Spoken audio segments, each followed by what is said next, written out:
दोस्तों हमारे प्रोजेक्ट का अब ये लास्ट वाला पार्ट यानी कि जो थर्ड वाला पार्ट है वो बचा हुआ है। ये फंक्शन हमको डिजाइन करना है, तो ये मैंने ऑलरेडी कोड कर दिया है। मैं यहाँ पे कोड को एक्सप्लेन कर रहा हूँ कि मैंने किस तरीके से इस कोड को लिखा है।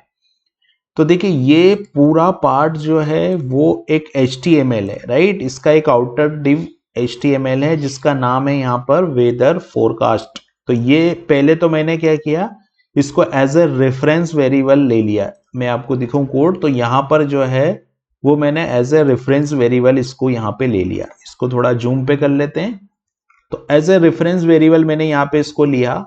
उसके बाद मैं यहाँ पे जो मैंने अपडेट करेंट वेदर लिया था, उसके बाद मैंने यहाँ पे अपडेट फोरकास्ट एक फंक्शन कॉल किया और यहाँ पे response dot data dot forecast भेजा जिसमें सारी डिटेल है फोरकास्ट की।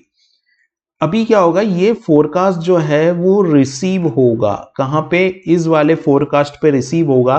सबसे पहले मैंने ये इसके अंदर जितना डेटा था उसको हटाया। तो यहाँ पर ये लाइन मैंने जो लिखी है, इससे क्या हुआ कि डेटा पूरा हट गया। डेटा हटने के बाद में मैंने एक और वेरिएबल बनाया और अरे मतलब जो डेटा यहां पर आ रहा था उस पर मैंने एक लूप चलाया। और लूप के अंदर मैंने क्या किया, सबसे पहले आइकॉन, तो जो आइकॉन होते हैं वो यहां से आते हैं, हमको ये आईडी चेंज करनी होती है, ठीक है।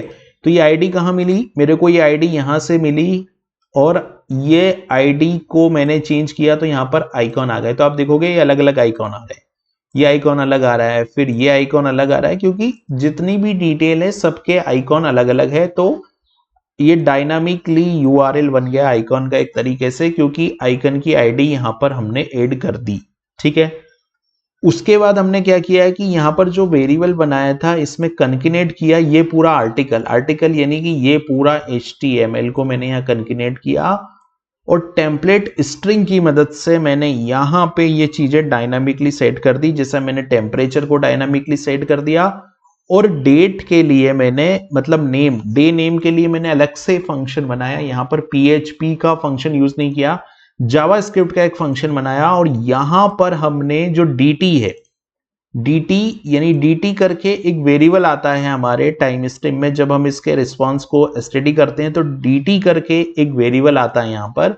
अगर मैं यहाँ जाऊं और यहाँ पर मैं किसी सिटी का वेदर निकालूं, ठीक है, तो यहाँ पे आप देखोगे DT, ये DT जो है ये टाइम है, टाइम की स्ट्रिंग है, डेट और टाइम की स्ट्रिंग है DT।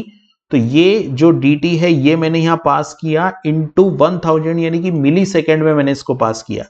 तो ये जो है वो मिली सेकेंड में पास हुआ। अब ये जो फंक्शन मैंने बनाया गेट नेम, यहां इस मिली सेकेंड को मैंने पास किया, तो इस कंस्ट्रक्टर के अंदर मैंने पास किया। तो ये जो डेट नाम की क्लास है, अगर इसको आप मिली सेकेंड में टाइम दोगे तो ये डे नेम, जो डे का नेम है वो रिटर्न कर देगी। तो ये डे का नेम रिटर्न किया और वीकडेज लॉन्ग यानी कि फुल नेम में यहाँ पर नेम में लिया मैंने, जैसे मंडे ट्यूसडे, तो फुल नेम के साथ ये प्रिंट होगा, इसलिए मैंने फॉर्मेट जो है वो यहाँ पे लॉन्ग रखा। तो आप देखोगे ये यहाँ से ये जो नेम है वो मेरे को रिटर्न हो गया, तो यहाँ से ये नेम रिटर्न हो गया। और लास्ट में जब ये पूरा काम हो गया तो मैंने लास्ट में जो है वो इसको यहाँ पर इनर HTML में ले जाके इसको अपडेट कर दिया। तो इस तरीके से हमारा ये तीसरा वाला मॉड्यूल भी कंप्लीट हुआ और यहाँ पे जो हमारा प्रोजेक्ट है वो कंप्लीट हो जाता है।